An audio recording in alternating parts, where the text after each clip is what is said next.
Din il-karozzella ġiet immanifatturata fi Franza lejn l-aħħar tas-seklu 18.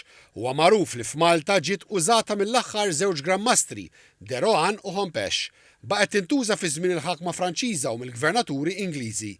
Oriġinarjament il-karozzella kienet indurata u matul iż-żmien rat bosta tibdiliet fosthom iż-żieda ta' erba' immaġini li jinkludu emblemi ta' Rivoluzzjoni Franċiża.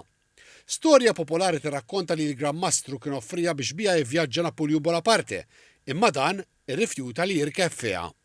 Il-karozzella ġiet irrestawrata minn tim ta' konservaturi fil-palazz tal-Grammastru stess.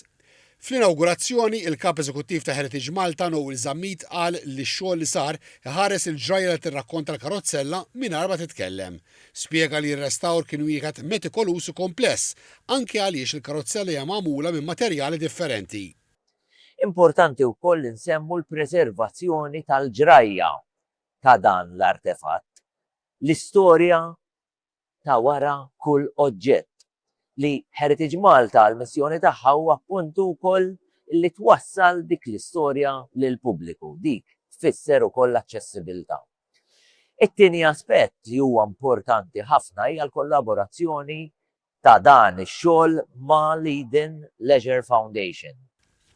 Is-Sur Zammit għaraf li Heritage Malta waħedha ma tistax twettaq il-missjoni tagħha u kollaborazzjoni ta' din ix-xorta jgħinu ħafna f'ħidmietha. Il-Chairperson tal-Fondazzjoni Eden Leisure, Kate De Cesare, qalet li l-Fondazzjoni ħarġet 120,000 euro għal dan ix-xogħol. Kontenti ħafna li konna parti minn dan il-proġett u kburin ħafna li sajna nikkontribwixxu lill-wirt nazzjonali tagħna. Il-Ministru għall-Wirt Nazzjonali Owen Bonnici wera apprezzament għal dan il-ġest u qal li l-karozzella issa tinsab eżebita b'mod permanenti bħala mezz ta' edukazzjoni u ispirazzjoni għal viżitaturi.